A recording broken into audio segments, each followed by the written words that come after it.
mute this, so just give it a minute till people come up. Do the intros and stuff? Yeah, just wait. She knows. Okay. I showed her. Just It's coming up here in a minute. Here it is.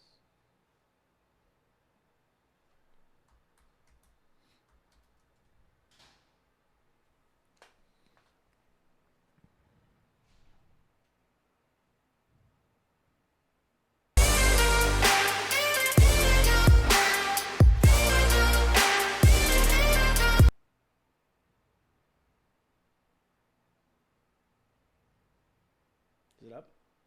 Hey, everybody. Welcome to Self-Evident Podcast. That was crazy. I didn't even know she was doing that. We have a new person producing this whole thing, and I had no idea she clicked the intro because I can't hear it. But it's all good. Everybody give a round of applause to Kristen because she's amazing and she's learning. She also does a lot of our social media, and I apologize for not paying attention. I must have missed the cue. I apologize, Kristen. Not your fault. Totally mine. How's everyone doing? We are live. We are going to be talking about a lot of different topics tonight because there's a lot to talk about, yes, right? There is. You're going to be going live this Wednesday on your own. We're going to be talking about the rights of man and where they come from. That's going to be sweet because we want to keep teaching this and continuing teaching because, hey, that is important, okay?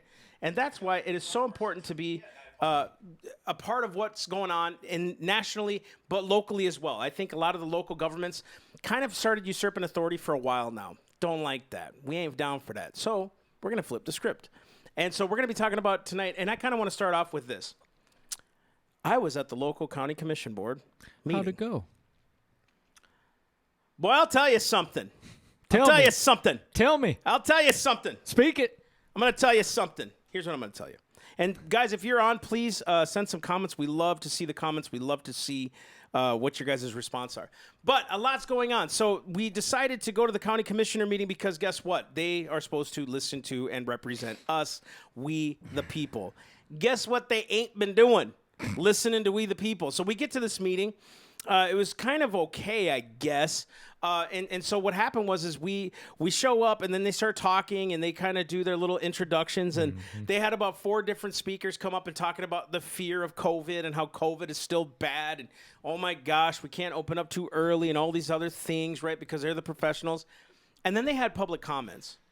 And for like, I'm not kidding you, 20 minutes straight, at least 20 minutes straight, they started talking about things like, we need to reopen. Why are you taking away our freedom? Why is our freedom being stripped and eroded? Why isn't it that, we can't go out to the beaches anymore? That's what we elected you for, to lead. So you guys are supposed to lead. Why aren't you leading right now? And all these things were going on little by little by little. But you know what we noticed about that was they didn't one time acknowledge any of those comments. These leaders didn't even really acknowledge them. They were like, okay, thank you, next. You got 3 minutes. And one dude was a Vietnam veteran, and he was talking about him being a medic. And, one of the things they teach you is not to live in fear, right? Yeah. And so he was talking about all this, and he was talking about herd immunity. We're losing herd immunity if we can continue to do this, and all these other things. And he kind of went over his 3 minutes, and they were like, sir, and they were just yelling at him, like, knock it, like, stop, you can't do that. 3 minutes, you're up. And it's like really weird because they weren't listening to the people, which is really, really crazy. And so I continued to sit there for a little while longer, and I thought, well, this doesn't make any sense. You know what I mean? This doesn't make any sense. And then they start to do the business of the day, and I thought, they're not even going to talk about. They wouldn't even respond. Right. They did eventually because I had left. Yeah. But the whole point was they sat and listened to constituents basically say, open our county, open our county, open our county, open our county. Right? Yeah. For 20 minutes straight. There was just email after email, and then people after people that came in that were there. And then they started talking about, well, we're going to open, according to the governor's mandate, slowly. We're going to do it at this pace because we kind of know better and all these other things. I'm not a part of the commission board. Here's what I know. You don't have the authority to shut things down anyway, right? Yeah. Now, for all of you that are referencing these emergency acts that are in the states, watch the last podcast we did because we talked about that. Yep. There was no terrorism called, and there was no national emergency, or I'm sorry, natural disaster happening. So And we're going to get into it a little bit more. We are going to talk about Michigan. We're going to talk about Illinois. We're going to talk about this overarching idea of emergency powers. But I want to stick on the Martin County issue because these are local leaders. And that's something that we've got to remember is these are your leaders that you can hold accountable. And one of the scary issues is that they're not listening to their citizens. It's almost like okay, you've said your piece. We're done with you. Go away. We're still going to do it the way we want to do it. This is where your chance comes in of the elections, right? This is why it's so important for us to pay attention to this stuff. A lot of times people look at their local elections and they just pass it off and they look at the president. It's all about the president. It's all about their congressmen, maybe their state representatives. But we forget our mayors. We forget our city councils. We forget our county commissions. We forget our school boards. Now is the time for you to really take stock of who is doing what they're supposed to be doing and who's not. Amen. This is the time. And the beautiful part of that is you could run. You have every ability to run for mayor, run for city council, run for county commission. There's no requirements. There's nothing to keep you out. There's no standards that are going to hold you back. You've got the chance. And what I like about the fact that Massey's been going to these county commissions is that he's getting the real scoop. A lot of times we just take it for granted.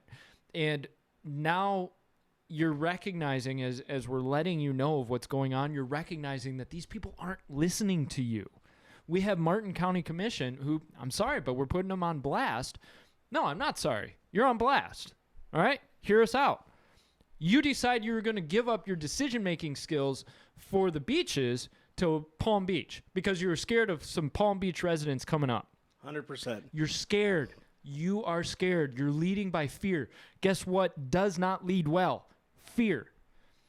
Now, you're not listening to your citizenry. Totally. Instead, you're just well, we're going to go slow. We're going to listen to the experts, this and that and the other thing. You're not paying attention at all to your citizens, which means you don't respect what your citizens have to say.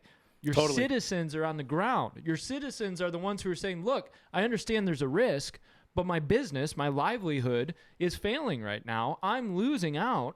I'll take that risk. And I think every citizen has the right to take that risk.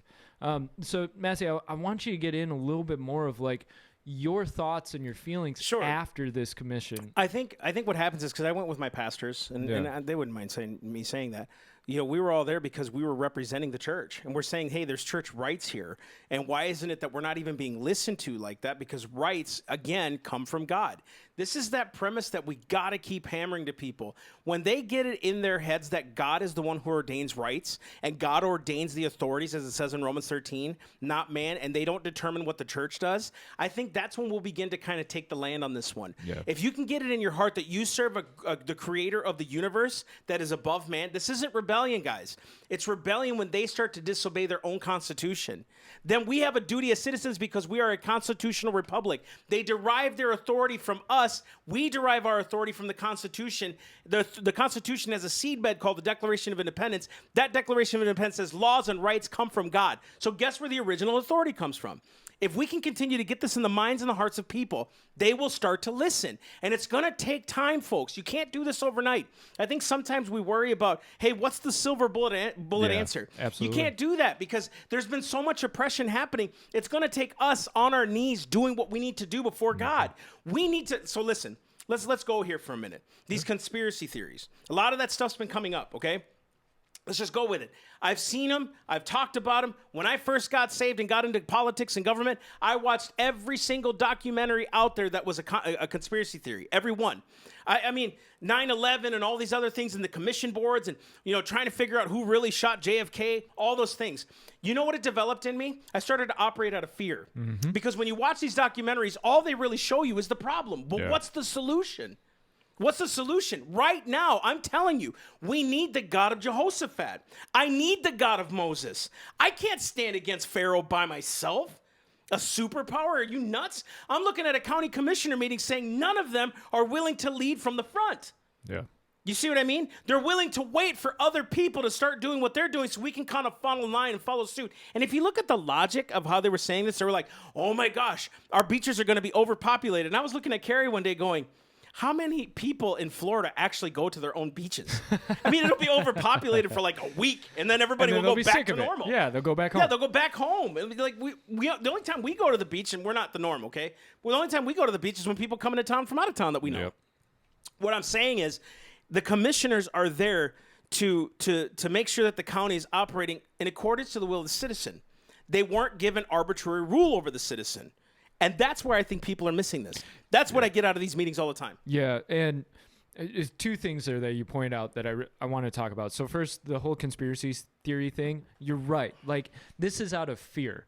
Now, I understand it's almost like a soap opera for people. A lot of people enjoy conspiracy theories because they see it as something out of the norm. They can feel like they're on the inside. They can feel like they've got information most other people don't, right? And I'm not even saying that all conspiracy theories are wrong. They're born out of something, and hey, some of them might be right. But the question is, what does it give you? What value do you get from these conspiracy theories? Totally. So let's take an example, 9/11. Let's say that the government was completely in on it. The government had set charges in the World Trade Center. They were the ones who took it down, right? Again, just to do the Patriot Act. Let's say we're not saying. Let's say that trust me. Before we go nuts. Yeah. I'm not supporting that idea, but let's say that's what happened, right? We're going to get people. That's exactly what happened. Don't question. QAnon. Anyway. So oh man, what does it benefit you? Exactly. You don't win on this at all. Again, the information's not wrong. I mean, as far as like you getting information, going out and getting knowledge, that's not bad. We're not saying not to listen to things. That's okay. Yeah. But what's the course of action? Yeah. What is it drawing us to? What is it? Yeah. What do we do, and what's it drawing us to? Yeah. If you think about it, imagine if Joshua in the Battle of Jericho, if he'd have thought, well, God told me to march around the city 7 times, but I'm listening to the reports of the spies constantly. Oh my gosh, Joshua, good. man, this is what they're doing in this part of the city. Good. This is what they're doing in this part of the city. Blah, blah, blah. And all you do is start to say, well, what the heck? Me walking around this place, 6 days and marching around it, all this other stuff. And then on the last day, I march around it 7 times, scream, and it's going to fall. What? Yeah. Why don't I just take the land, dude? I'm Joshua. Dude, I've discomfited enemies bigger than this. I can do this, You've given me the authority to do it, Lord. Let's just move. What is it prompting you to do? No. He listened to the voice of God amidst everything that was coming against him. Because he had spies too. Yeah. Any good leader does. Yeah. Right? Because they needed those. But they listened to the voice of God. And the beautiful part of that is that you don't get swayed by all of that stuff. Your mission is clear and your will is clear because what you're doing is you're following God's will. So when all of this stuff comes of, like, let's say, secret societies and Illuminati and control over the government and deep state and all of this, that's, in my mind, that's somebody else's battle. And hopefully there's somebody else that's battling it. But when I'm focused on God and I'm following God and I'm true to him, God's going to take care of the stuff outside of my control. Exactly. And the beautiful thing is he'll put me in situations that I could have never controlled before. 100%. But he takes care of because I'm being faithful. 100%. So, you use the idea of Jericho. It could not have fallen without God. Without they obedience. would not have taken Jericho. No way. These walls were too thick. The inside was too strong, right? Their armies were not strong enough, but God brought it down. And God gave them the victory, right? It's just like Gideon. God gives you the victory. So as Christians, can it be entertaining for these conspiracy theories? Absolutely. Of course, man. It's fun to be like, oh, maybe I know something other people don't. But don't get distracted by it. Truth. If your mindset is, I need to know all of this conspiracy information, I need to be on the inside, you're not focusing on the 100%. Walk of God. 100%. And anybody who wants to argue with us, Feel free to comment. Feel free. Yeah, that's feel great. Free. So let's end this part of the segment with Brian's comment. Brian just commented. He said this: why can't we get the playgrounds to open? Their rationale was that they would need to sanitize it after every use and aren't staffed for that. Who pays for those playgrounds? Is it fair to deny us access to them? Come on, buddy. Well, Go ahead. I want to start this home run that so, boy. Let's look at the scientific research first. There has actually been no documented case of a child passing COVID to an adult. So that on its own front says, okay, why are we closing playgrounds? Second, sunlight is a great disinfectant. The best thing for disinfecting immune systems, for health, sunlight, right? Playgrounds tend to be outside. Now, let's get into more of the constitutional thing. Our tax dollars are paying for this. This is, you know what it reminds me of, Massey? It reminds me of when there was the budget arguments and the budget freeze and the partial shutdowns when Obama was in charge. Oh, wow. And he shut down the national parks. Yeah. They had to build barricades and put up lines and signs and have people, like, I remember. You're paying money to shut people out of something their tax dollars paid for. Yeah. It's like, and they'll use the argument of stewardship. Well, you did pay for them and we're trying to steward them and blah, blah, blah. But you know what's so dumb is like literally every single person comes out with this. Now, Cuomo just did it too. The science is clear. That's what they always say. They start off fear tactic. Every single time they come out. The science is clear. You just quoted a scientific fact, and we need to address that about scientists and why. Wasn't it you that I was talking about that with? That scientists, you'll have 4 different sides. No, it was Jared. We were talking about scientists and like, they say the scientific community says, there's a whole lot of other scientific community that are saying the opposite. Exactly. If we're going to be real about that, because science can't be fact all the time, because it's the whole nature of science is it changes. Yeah, it's exploration. Yeah, totally. So do they have the authority to shut down playgrounds? Of course not, because they're publicly funded. Now, have you ever been to a gym, Brian, or anyone that's watching? Think about this. When you're asked to wipe down machines, everybody that I've been to gym. Yeah, I know. I've been to gyms, especially recently. Okay, I know where this is going. Right? When's the last time, son? No, seriously. Every time I see it, they're always wiping down the machines. Like, people follow rules. Yeah. If we say, hey, just wipe down the machines, sanitize as best you can, blah, blah, blah, people will do it, dude. Because people actually can take care of themselves. Novel thought. Yeah. They can take care of themselves. What makes government better than man? Yeah, absolutely. I find it funny that commissioners, governors, legislators, president, Senate, all these guys got paid when they're telling us to shut down. Mm-hmm. Because somehow they're more essential than we are. Yeah. We're the ones who elected you, man. We're essential, not you. Yeah. Man in and of himself can take care of. Did you know you can take care of yourself? Did you know it's a mandate for a man to take care of his house and a wife too? Mm-hmm. Did you know that? That God gave me a family to be a steward of, and I'm supposed to be the priest in my house? That's my job, not a government, right? And that as a community, we can take care of one another. We have 2 elderly neighbors.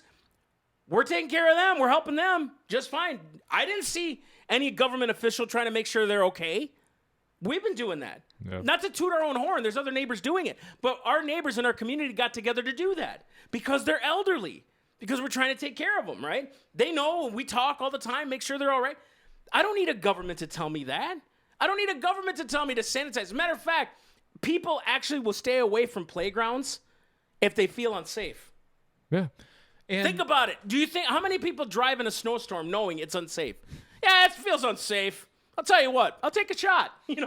No, they're going to stay home. And there will always be examples of people who don't follow safe practices. And honestly, in my point of view, it's their risk. I was talking about this with a buddy, and he had brought up, and I think I mentioned this last week, but people who what if they catch it? It's like, that's their risk that they're taking. But when you go to the store, when you go to Walmart, you notice everybody now they're trying to stay 6 feet away from each other. And a lot of people are wearing masks and they're careful and they're wiping stuff down.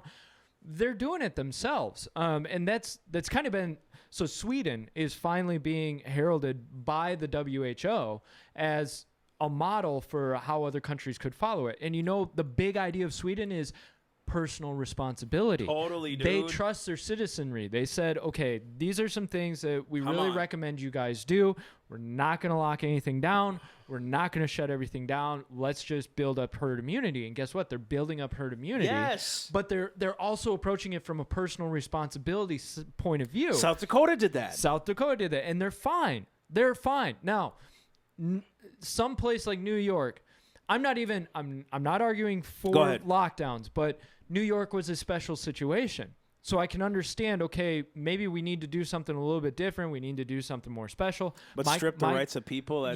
My question about this is, why until recently did you do anything about the subway system? Oh, dude. You've got a petri dish that's been running for, 2 months now through this whole thing? Why didn't you shut it down? Right, but we shut down churches because churches are more unsanitary than a subway. Yes, and we will permanently shut them down. Yeah, not a subway system, because that makes money. But we'll go after Jewish people who are having a funeral. Come on, dude. We'll have the mayor come down personally to try and shut down the Jewish funeral of a rabbi and disperse everybody and go after them. That's more important than shutting down the subway system or doing something alternatively with the subway system. Exactly. The subway system was such a mess that homeless people had moved in and congregated, and they were treating it as their own shelter. You notice how they kept calling these places of faith? Places of faith. What is faith? It's the substance of things hoped for, the evidence of things not seen. Ooh. You're telling on yourself that this is important. Yeah. That faith is important. People go because they can't get something here in the normal world, in the natural world. They need something spiritual. They need something above them. They're crying out to God to get something from him. Lord, I need you. If I have fear, Lord, I need joy. I need peace right now. Lord, I have a sickness. God, I got to get healed right now. You calling it places of faith, you're telling on yourself what they really are. They are places of faith. Now encourage them to be men of faith and open their doors. Yeah. Don't tell them to close them. Yeah, and with that, it's this control of fear, this idea of fear. Now you're weighing faith against fear, and you're saying, well, we've got to close it down. We've got to be careful because we're afraid of other people getting sick. I can understand that fear, but at the same time, let's move forward with faith. Let's move forward with courage. Let's move forward with knowledge and wisdom and power, right? And you've heard us week over week over week going why the church is so important. So I'm not going to belabor that point. I will. I'm kidding. Go ahead. What I do want to get into is the importance of keeping your government accountable and keeping them in close track. So I want to get into Michigan. And if you could throw up the first overlay, we've got Governor Whitmer. There's probably some confusion as what's going on here because Andrew Goeringson, you better comment on this. Woo! Michigan, here we go. It's been really entertaining in a sick, perverse way, I guess, because I'm from Michigan and I'm not there anymore. So it's kind of like, you guys voted for her. Good luck. Honestly, I hope the best for everybody in Michigan, and it really terrible, does man. drive me nuts to watch this. I know, I'm a terrible person. No, not you, man. Oh, the them. governor. Okay. Well, I am a terrible person too, but Governor Whitmer, she extends the lockdowns, and I know there's probably some questions about what's going on. I've heard the legislature suing. I heard she extended. What's happening here? So I want to cover this a little bit. What I want you to know about this whole thing is that in the Emergency Powers Act of 1945, the governor is given authority, basically carte blanche, of writing rules and regulations and restrictions, and they're moving forward with it for something like 28 days. At the end of it, that expires. Now, here's where it gets messy. What she did was basically said, it's going to expire, but I'm immediately restarting it again and moving it forward. Right. And when that happens, what she's basically saying is, I'm just going to keep extending it as long as I want. And when the legislature came back and said, no, you can't do that. We need to talk about this. Let's figure out a plan. Let's get some bipartisanship going here. Let's figure out a plan moving forward. We want to be in on this. She basically said, no, too bad. I'm doing what I want to do. So the legislature came back and said, okay, if you're going to pull that, we're suing now, because we don't believe you really have that authority to do this. So the problem with these emergency protection acts is that they're so vague and they give so much power that it ends up with this type of mess and problem. And I want you to recognize that in your own state. Does your Emergency Powers Act end up giving your governor complete control? Does it give them the right to write rules and regulations and laws for the length of the Emergency Protection Act? And they can't do anything. You can't do anything about it. The legislature can't do anything about it. And here's where it's a problem philosophically. Our Constitution was written to balance the powers so that they weighed each other out and they kept each other in check. They were supposed to be in opposition with each other. They were supposed to. There is no balance of power in this whole thing. Whitmer just proved it. And that's what's driving me nuts about this, is that Whitmer proved it doesn't matter what you say, legislature. I'm going to do what I want to do. Which is just sit down. You're not a queen, dude. No. This is what I've been trying to say. When you go to these meetings, these local county meetings and things like that, it's like they're all just like, they just kind of fall. Look, I don't know them personally. I'm not attacking their character here.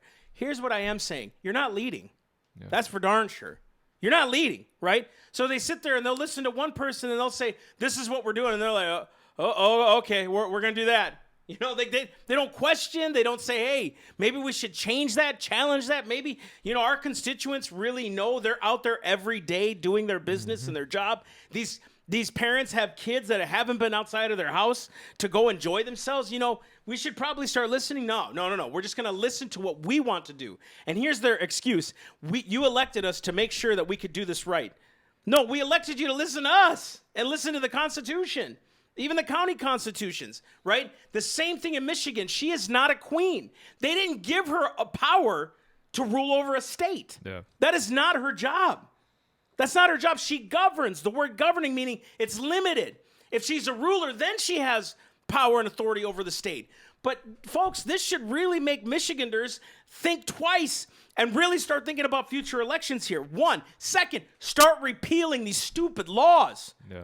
We got to start talking repealing now. Ooh, that's good. Think about that. Go on that. Because if you can start repealing this stuff, it won't happen again. It can happen again. Who's going to want the position if there's no authority? Who's going to want to do it? No. The man with integrity. Yeah. The woman with integrity, they're going to want to do it if there's no power in it. What is it? What is good to you to flex your muscles like that? What does it do? It angers your constituency, number one, right? And some will be okay. They'll be like, no, we need to. But most of the people, I was looking up this thing yesterday on pastors who died from COVID. One by one by one by one by one. 88, 86, 75, 72, 81, right? Did they die of COVID? Or were they old? Because we're not promised that much time, right? Promised 80 with strength, right? And you think about how they're legislating for a small populace of people when the rest of us are like, man, we could take care of ourselves, leave us alone. Now Michigan's saying, dude, we need to change this now. Yeah. Now we need to see this thing change. And one of the things with these protests, so I know you probably saw the whole protests, people being open carry, which it is legal in Michigan to open carry within the state capitol. I want you to know that. So when you see these news reports saying, oh, they were carrying illegally, blah, blah, it's not true. They are allowed to have weapons on the premises, right? The other part of that is people are sick of the lockdowns. Totally. People aren't consenting anymore. And this is one idea that I really believe in, is that you're watching protests now in California, you're watching them in Virginia, in Michigan, in Wisconsin, Illinois. Even blue states are having people protest. And it's because people they're sick of this. They're ready to go back to work. They've realized that the fear is not better than having work and going out to work. And the other thing is, if you notice, especially in California, people are just ignoring now the lockdowns. They're going to the beaches. They're not consenting anymore because they said, you know what, this is enough. We're done. They're just going now. They're just going. I mean, dude, seriously, what are they going to do? Arrest 40,000 people at once? Where are they going to put them? Think about that. Chicago, they're trying to crack down on parties because people are like, I'm done. I'm having a party. Yep. And now you're getting like 200 people in a party because everybody's like, I've been stuck inside for 6 weeks. I'm going hard. Dude, it's going to happen for a couple weeks and then it'll die down again. Yeah. Like it's going to, okay. Here's a question from Beth Cox. It says this: what happens when commissioners stand with the people? I'm so sorry, Beth, I didn't see that. But face backlash from the governor and state health departments. Take the backlash. Yeah. That's why you're a leader. Firm. No, that's why you're a leader. Yeah. See, a leader always leads from the front. And they'll get the praise, and then they'll get the backlash too, right? They don't care for the praise if they're really integral, but they'll face the backlash for the good of the people. And this is that whole idea. And you know what I love is Kristen's bopping her head like, yeah, you're right.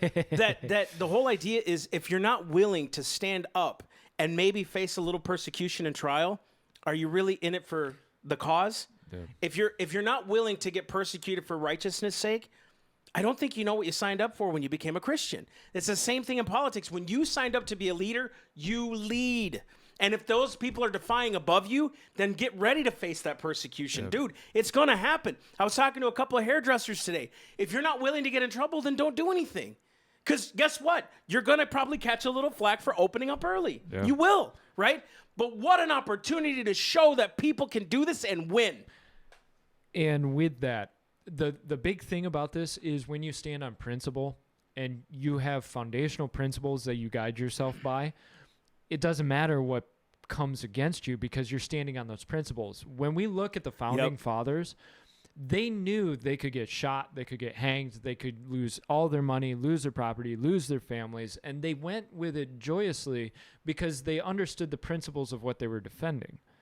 And when you stand on those principles, especially we stand on the Constitution. Why? Come on. We've been accused of like worshiping the Constitution. Oh, dude, all the time.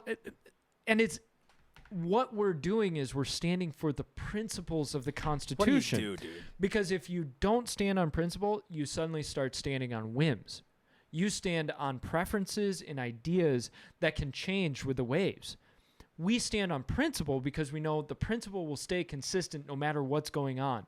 And if you follow that in your life with Christ, Totally. are you going to change your mind when society changes its mind, or are you going to follow the principles of Christ no matter what, and you're going to follow that through? Man, what you got for me? This is comment. Well, one from Karen. I got to read this. Karen Abbott. I'm sorry. I'm trying to get to these comments quickly. Reopen Maryland here. Amen. Amen. We know friends up there that are constitutional teachers, and they're doing their best right now to stand firm against what Maryland is doing here. They want to reopen the state. Again, some real constitutional scholars. Check out Michael Perutka. Super phenomenal. I had him on the show a few weeks ago on a Wednesday night. Check that one out. Dude, he's reading from the state constitution word for word that the governor does not have arbitrary power and that they violate that all the time. So, yeah, we're standing with you, Karen. We're trying to get involved as much as we can. We're trying to educate as many people as we can. And Brian commented here, let's hear more about that 9/11 conspiracy theory. Dude, I watched every documentary on that. From the, oh, my gosh, it exploded. Hey, that's what it is, too. It was rockets, not a plane. I mean, I heard it all, dude. It was like crazy. And the exercises weeks before. Yep, dude. And like, man, they took out insurance policies and the whole mess, man. The I heard stock it all, market. Dude. They all sold off their stocks hours before. And man, anyways, I'm sorry. We're going on a tangent. Some of it might be true, but this is more important. Right? Yeah, it is. Yeah, it is. But thank you for that, Brian. I appreciate that. I want to move to the Illinois governor. I think this is something that we want to get philosophical about this a little bit, which, hey, that's my wheelhouse. Sorry, you're going to have to come along with me. So do it. If you don't want to come along with me, at least share it before you close the window. Yeah, share this video, guys. We want this information to get out there more. Subscribe to us on YouTube. Get it out there. We love that. Let's take 5 seconds. And if you hate it, 5 seconds. Hate it. We're good. At least talk to us. Everybody press share. Yeah. Click share. Click. Tag people. And if you hate it, say, look at these idiots. Yeah. What a bunch of idiots talking about government. So we're giving you a chance to share this video because people need to hear it. So the mob can come after us. Right. Illinois governor. So there was a state lockdown extension that actually got halted by a judge, right? And there's a battle going on at least between the branches of like, okay, is this constitutional? Is it state constitutional? Is this not right? Is this right? And one of the things I wanted to point out, and I'm not doing this just as a call out, but I want us to talk about the philosophical underpinnings of this. The governor's wife runs off to Florida to their mansion. They're billionaires. Oh, look at that. Make money, do what you need to do. But she runs off to Florida right after the governor had been talking about how everybody needs to stay home. Everybody can't be traveling.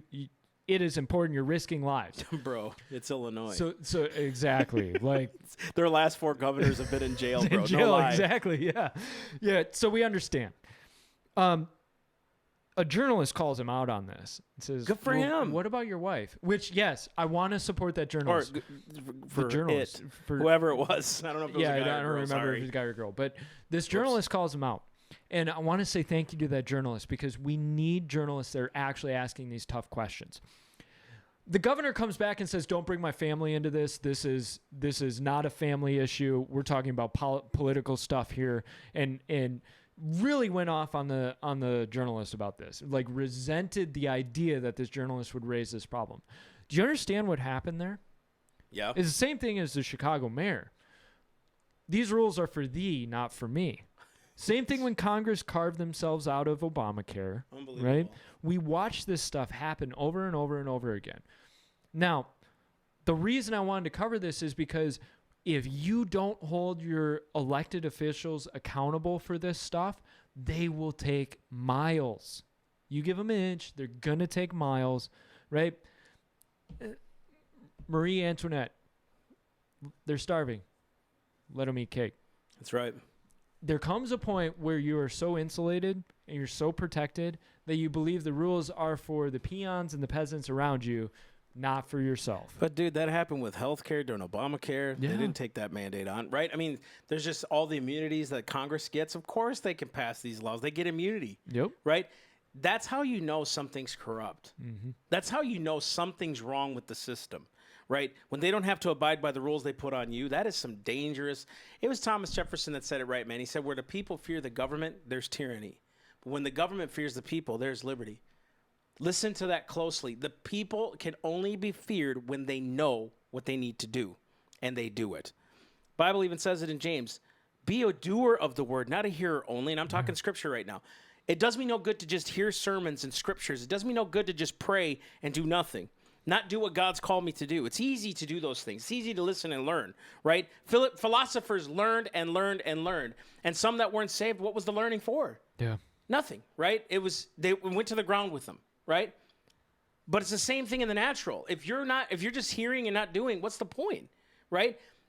If you learn, though, and do something with it, that's why we're encouraging people now, start running for local elections. Yeah. Dude, a young woman came up to me today. You guys are going to love this. She said to me, I know nothing of politics. Absolutely nothing. She said, I think it would be cool, but I know nothing about politics. And I'm like, perfect place to start. Because you're not tainted. Yeah. You don't know the game. You don't know the system. You don't know any of that stuff. You don't know corruption. You read the document that you're supposed to govern by, and that's it. You follow that. And you know what's going to happen? You're going to face opposition because for years, we've been allowing people to rule from the bench. They've been ruling from the bench, not governing from the bench. Massive difference. Go with that. That's why these rules from 1940, 1970, the 1970s Emergencies Act bill that the federal government gave carte blanche power. Are you kidding? Like, did anybody check that? Your legislators. You're supposed to be a check and balance on each other. You gave all authority to one person? And I mean, just think about that. Just seriously think about that. And the only restriction you gave was, 28 days, and then it ends, unless they just announce a new one, because there were no standards set for a new one being announced. You gave it all away. You gave it away. Why do you give away your power? Why do you give away your authority? And we do that day after day. And why do we do that? We do it because we're looking for comfort. We're looking for security. We're looking for safety. Do you see what's going on here? 100%. You're scared. 100%. So you give away your freedoms in order to be able to feel protected. We have drones flying over people's heads telling them to social distance and go home. If that doesn't creep you out beyond all belief, then you really have not been paying attention to any entertainment for the past, 60 years? Like, 1984 has become a total meme for a reason. Yeah, like, my wife was watching this series called 24.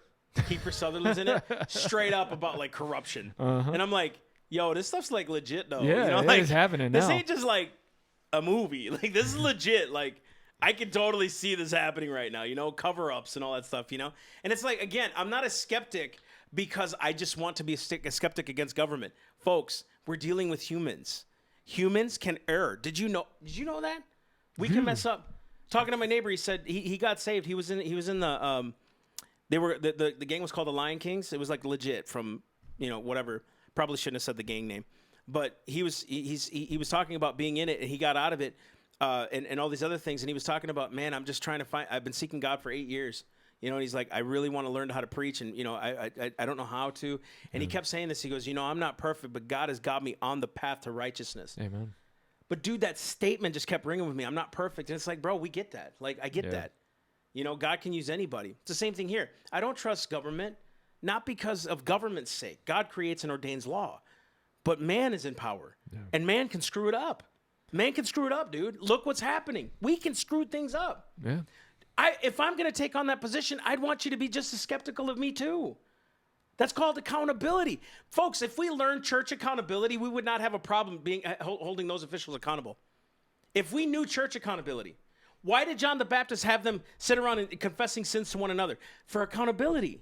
It wasn't to shame them. It was to hold them accountable. It's the same thing with public officials. If we learn it first in the church, the natural will follow.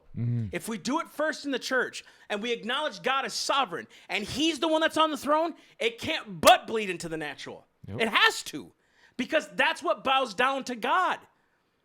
This whole principality stuff has to bow down to the name of the living God. Dude, if you don't believe that, then start reading the word again. Start praying again, because he'll show you that faith. I'm not saying this because it's a good idea. Do you know how scary it is to make these statements? God's going to hold me accountable to those statements. They're not fun to make. I just believe him. And for what he's done in my life, he can do way more than what he's done in my life up to now. Right?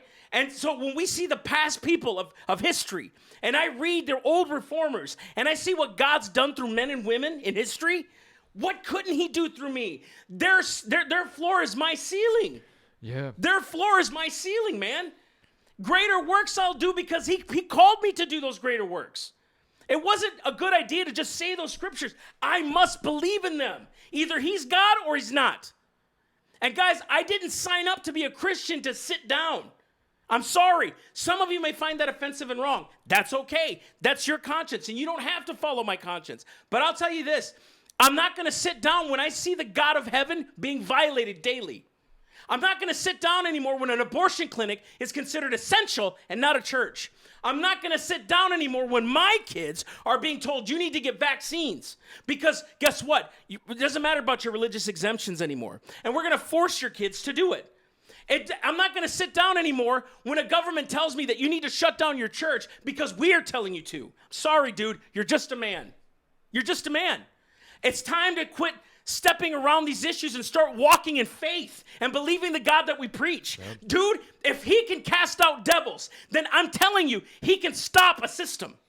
Yeah. This isn't hype to me. This is real to me because I've seen it with my eyes. I've seen God transform things from nothing to something. I've seen him do things in my life, awesome things. I've seen teachers submit to God in a public school, dude. Places where they say we can't go. When you just lift up the name of Jesus, they submit.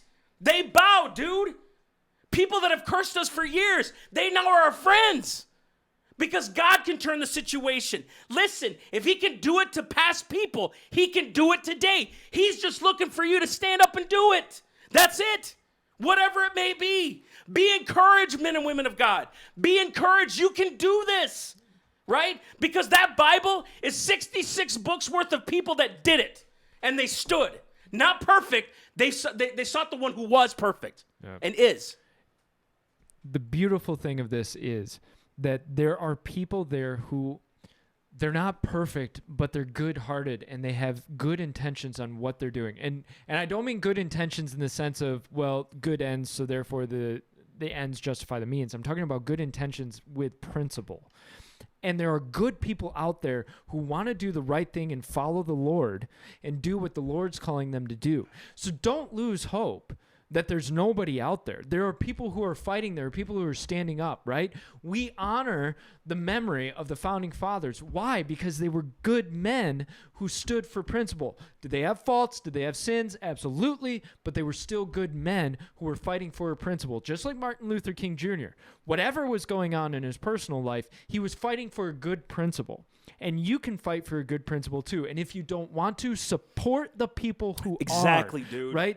If you can't, get behind the ones that can, dude. Absolutely. And when you're facing an enemy, you will have men who are raring to go and steady with courage and going to be the fastest ones running across that field. Dude, seriously. You'll have other men that aren't feeling that, but they see those men running forward and they go, well, I'm not being left behind. I'm going. You know, there's a story, dude. If you guys ever watched The Band of Brothers, be careful. There's some cussing in it. But that whole docuseries is amazing, right? Yeah. And there's this part where they fight in Bastogne. And they have this lieutenant guy who's supposed to lead them into battle. And they know he's not a good leader because he came in from West Point and he'd never led before. Yeah. And so they're going to take Bastogne. They have to take this town. Listen close, dude. This is amazing. The enemy is right there. And the enemy is expecting them. Listen to that. The enemy's expecting them. This is all spiritual, right? Major Winters is telling him, dude, this is what I need you to do. Don't let up. Get it done. I need you to run straight through and attack, right? Guess what happens? The guy catches fear and he gets stuck. And he tells everybody to stop. And people are dying. This is a legit war, man. People are dying because of fear. He told them to stop. And the enemy kept firing bullets. And their men were dying. One by one by one, were getting picked off by snipers and everything. So then they called Lieutenant Spears. Oh, buddy. Spears was the wild one. Spears was like jumping out of foxholes to shoot people. I mean, he's that crazy, right?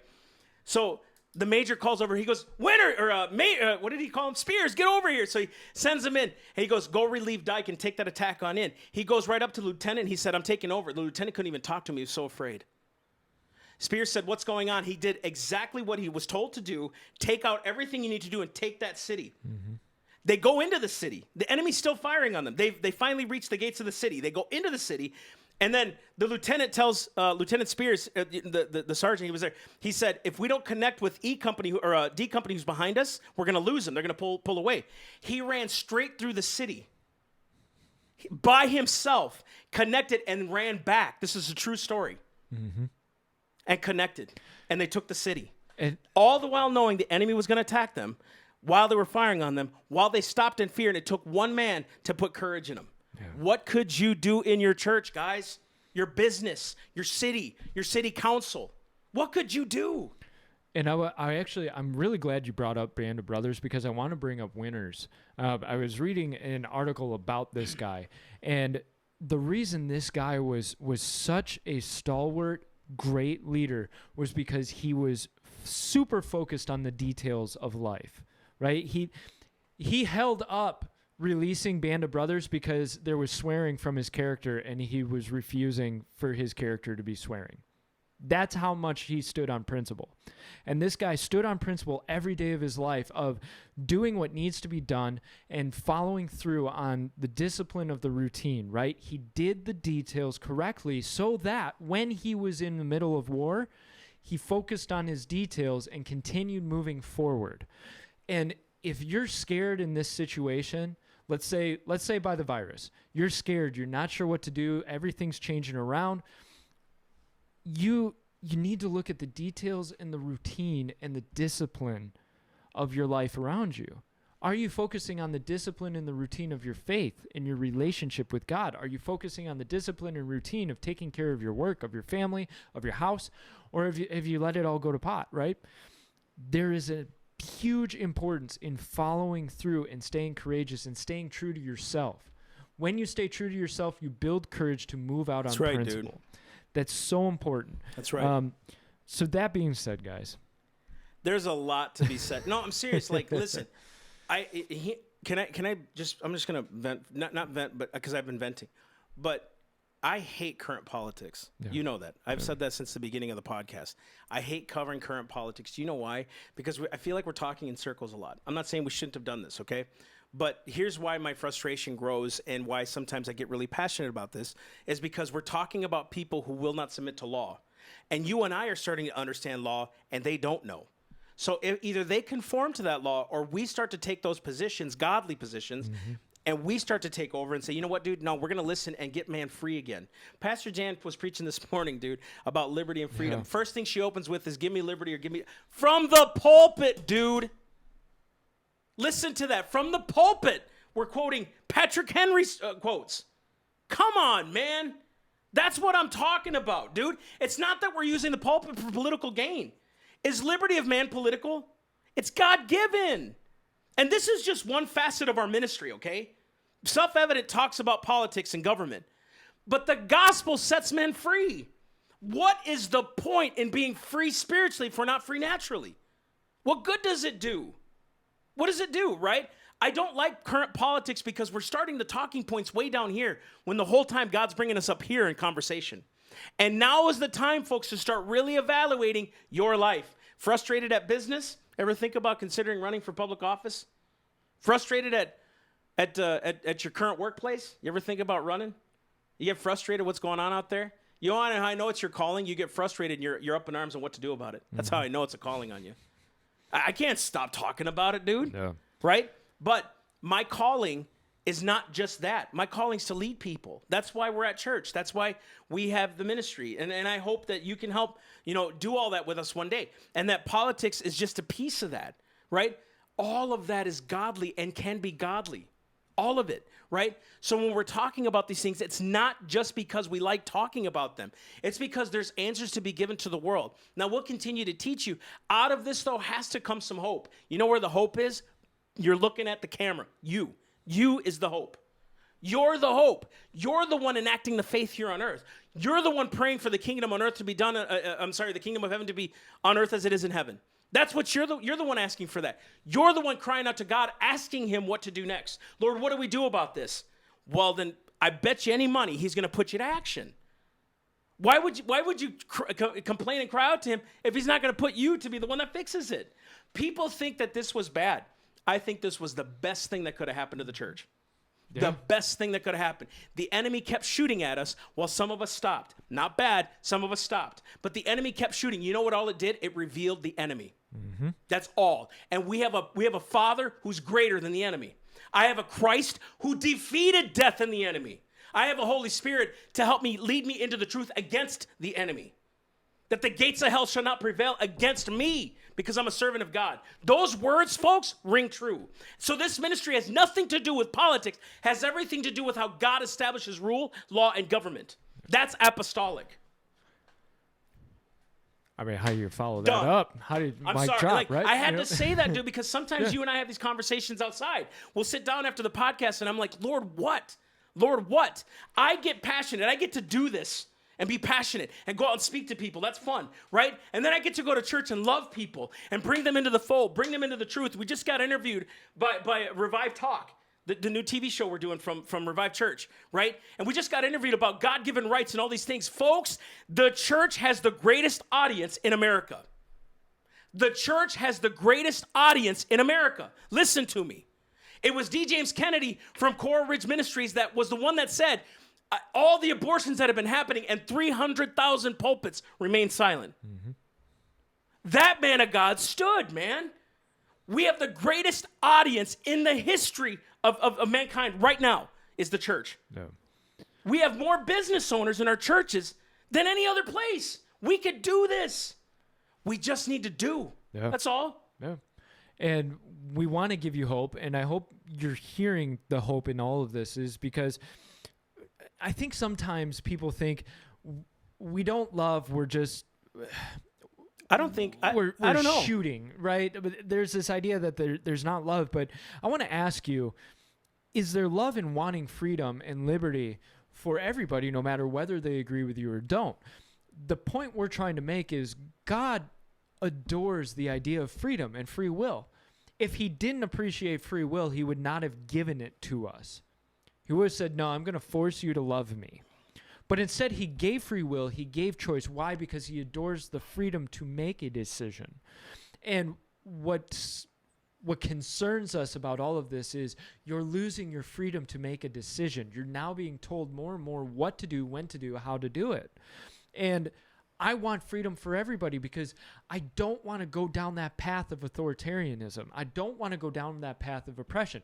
Can people get saved and lead a very godly, Christ-like life in oppression? Absolutely. Can the gospel spread? Absolutely. But let me ask you, how many formerly Christian countries in the Middle East are now completely Muslim? How many people get to worship freely in a place like North Korea? So you've got to understand the reason we're fighting for liberty is because we want you to be able to be free and enjoy abundance of life. Man, God's promise to Israel was peace and blessing and abundance. In the land of milk and honey in your land. Come on, man. If God's going to promise that as a gift, I want you to have that gift. Yes. I don't want you to have to earn your faith through torture and oppression and murder, right? I don't want you to spend 20 years in a camp. And if you tell me camps can never happen in America, now I'm not going crazy conspiracy theories, but let me tell you 50 years ago, what happened during World War II. Straight up, dude. Internment of Japanese Americans. 200,000, right? Is that what the number was? 200,000 American citizens were interned in camps. You don't think it can't happen You know what's so again? dumb is we can't talk about that for fear of being called a conspiracy. Dude, it happened 70 years ago. Why can't I talk about it? It's history, man. Yeah. And I it don't happened want in it to America. repeat itself. Dude, it happened on our shores. Yeah.